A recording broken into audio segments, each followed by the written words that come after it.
আসসালামু আলাইকুম।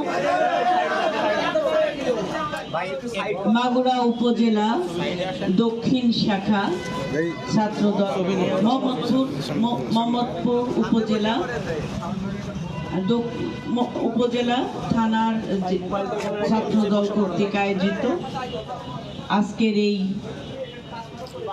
মত বিনিময় সভা, সম্মানিত সভাপতি, আজকের সম্মানিত সভাপতি জনাব সজীব শিকদার, মঞ্চে উপবিষ্ট যাকে কেন্দ্র করে আজকের আমাদের এই আয়োজন, যিনি বাংলাদেশ জাতীয়তাবাদী দল বিএনপির সম্মানিত ভাইস চেয়ারম্যান,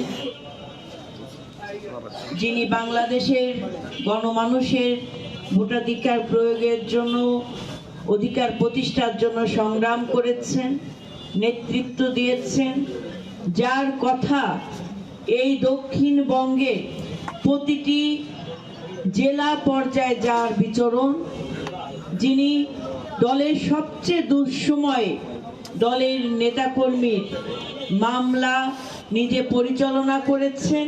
এটা শুধু মাগুরার না, আমি 2 দিন আগে আমি খুলনায় গিয়েছি, সেখানে জনসভায় নজরুল ইসলাম মঞ্জু সাহেব, রকিবুল ইসলাম বকুল সাহেব, তারপরে আমাদের জয়ন্ত কুণ্ডু বাবু থেকে শুরু করে, এরপরে আমাদের অনিন্দ্র ইসলাম অমিত সাহেব থেকে শুরু করে সকলে, প্রত্যেকটি মানুষের কথা আমার নামটা বলার আগে বলেন।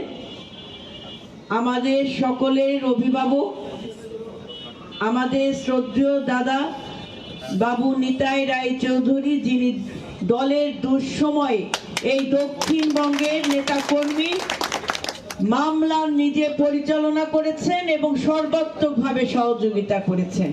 আজকে আমাদের সেই প্রধান অতিথি, যিনি ধানের শীষের মনোনীত প্রার্থী, বিএনপির মনোনীত প্রার্থী, দেশ নায়ক জনাব তারেক রহমান, দেশনেত্রী বেগম খালেদা জিয়ার মনোনীত প্রার্থী হয়ে এই মাগুরা 2 আসনের গণমানুষের সেবা করার জন্য আপনাদের সামনে উপস্থিত হয়েছেন আমাদের সকলের প্রার্থী বাবু অ্যাডভোকেট নিতাই রায় চৌধুরী।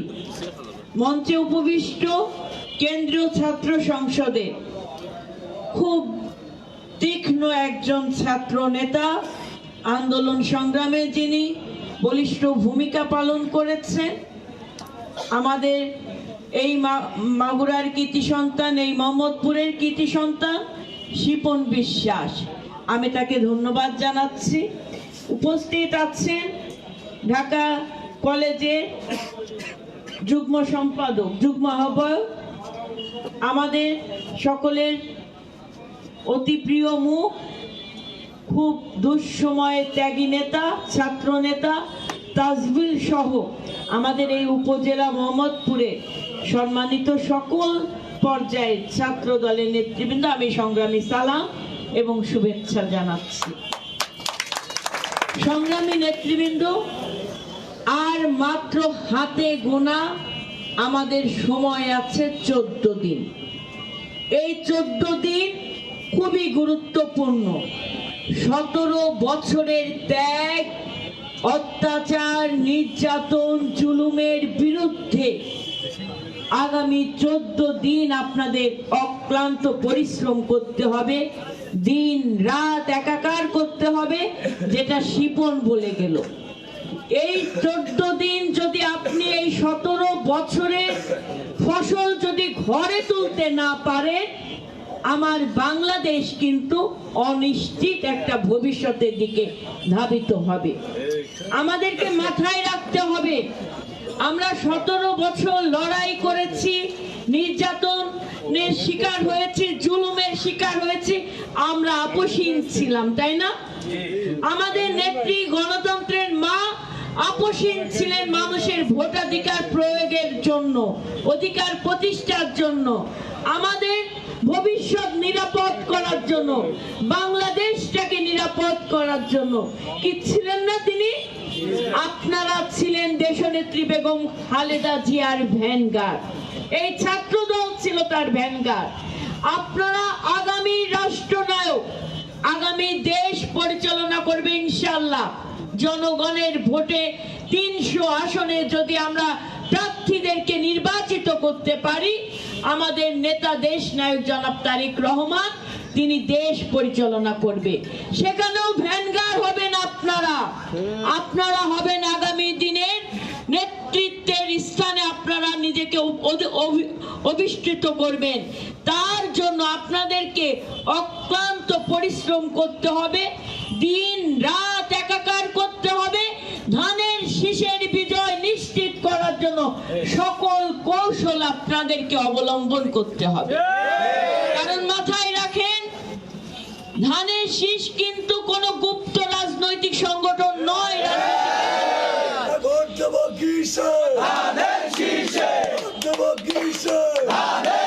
একটা রাজনৈতিক দল যারা 17 বছর ধরে গুপ্ত চরিত্রে অবতীর্ণ হয়ে যারা ফুলে ফেপে আজকে তারা প্রতিদ্বন্দ্বিতা করছে।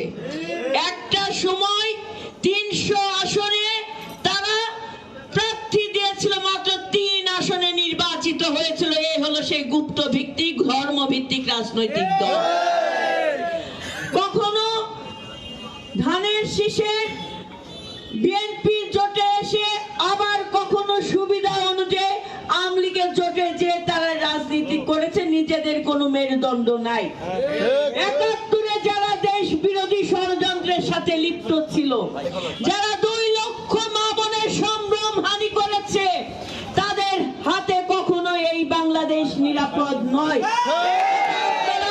মানুষকে বলবেন, সাধারণ জনগণকে বলবেন, মা বোনকে বলবেন, সেখানে বিএনপি হচ্ছে গণমানুষের রাজনৈতিক দল, যার স্লোগান প্রথম বাংলাদেশ আমার, শেষ বাংলাদেশ, জীবন বাংলাদেশ আমার, মরণ বাংলাদেশ। যে স্লোগান দিয়ে শহীদ প্রেসিডেন্ট জিয়াউর রহমান এই বাংলাদেশের মহান স্বাধীনতা যুদ্ধের তিনি ঘোষণা দিয়েছেন, আমাদের একটি স্বাধীন বাংলাদেশ উপহার দিয়েছেন। বসেন এখানে।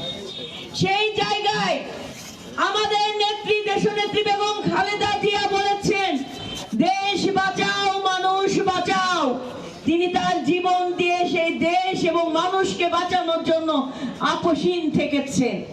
আমাদের নেতা দেশ নায়ক জনাব তারেক রহমান বলেছেন, দিল্লি নয়, পিন্ডি নয়, নয় অন্য কোন দেশ, সবার আগে বাংলাদেশ। ভাবেন আপনারা, তিনি বলেছেন আমার আগে আমরা, আমাদের আগে দেশ, সবার আগে বাংলাদেশ। তারেক রহমান খুবই গুরুত্ব দিয়েছেন এই মাগুরা 2 আসনকে, এবং তিনি একাধিকভাবে বলেছেন এই আসন থেকে আমাদের প্রার্থী বাবু নিতাই রায় চৌধুরীকে বিপুল ভোটে বিজয়ী করতে হবে। ভাইয়েরা, এই আসন দীর্ঘ 17 বছর ধরে স্বৈরাচারের কবলে পড়ে এই মাগুরাবাসী, এই মাগুরা 2 আসনের গণমানুষের কোনো উন্নয়ন হয় নাই।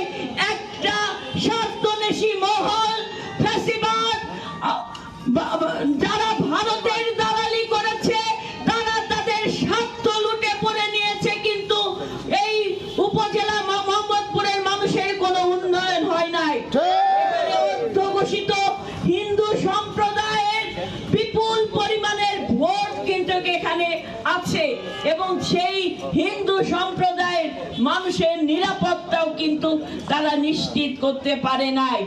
এখানে আমাদের মুসলিম ভাইরা যারা আছেন, তাদের ভাগ্যের উন্নয়ন হয় নাই, কিন্তু ওই ফ্যাসিবাদের দালাল বীরেন সিকদারের 14 গোষ্ঠীর উন্নয়ন তাদের সাথে আতাত করে ওই রাজাকার এক হয়ে যাচ্ছে।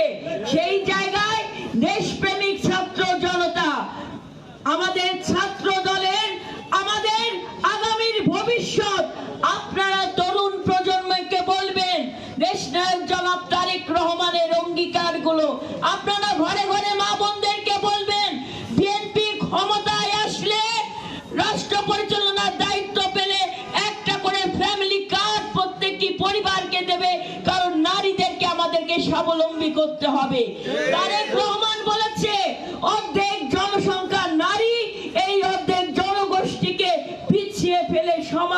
কখনো এগিয়ে যেতে পারে না। আপনারা বলবেন যুবকের জন্য যুগোপযোগী প্রশিক্ষণ, শিক্ষা ব্যবস্থার উন্নয়ন, স্বাস্থ্য ব্যবস্থার উন্নয়নের মাধ্যমে আমরা নতুন করে দেশটাকে গড়ে তুলব। আপনারা আমাদেরকে সেই সুযোগ তৈরি করে দেন। আর ওই যে জান্নাতের টিকিট বিক্রিকারী, যারা মুনাফিক, যারা আল্লাহর সাথে পাল্লা দিচ্ছে, তারা হচ্ছে শিরক। এই বাংলাদেশের প্রত্যেকটি মানুষ তাদের চরিত্র এখন চিনে নিয়েছে। আপনাদেরকে বলবো, সাহস রাখেন, বিজয় আমাদের নিশ্চিত। শুধু মেরুদণ্ড সোজা করে দাঁড়াতে হবে। আপনারা শুধু ভোট কেন্দ্র পাহারা দেবেন, ভোট গণনা ফলাফল কনফার্ম না হওয়া পর্যন্ত আপনারা কেন্দ্র ছেড়ে একজনও সরে আসবেন না। পক্ষ কেন্দ্র পাহারা দেবেন, আর এক ভাইয়েরা বাড়ি বাড়ি থেকে ভোটারদেরকে ভোট কেন্দ্রে নিয়ে আসবেন। মাথায় রাখবেন, ফজরের নামাজ পড়বেন ভোট কেন্দ্রে। যে আমাদের নেতা দেশ নায়ক জনাব তারেক রহমান বলেছে, আমি শিপনকে বলবো, ছাত্র দলের সকল ভাইদেরকে ঐক্যবদ্ধ করে এইভাবে করে ট্রেনিং দাও, কিভাবে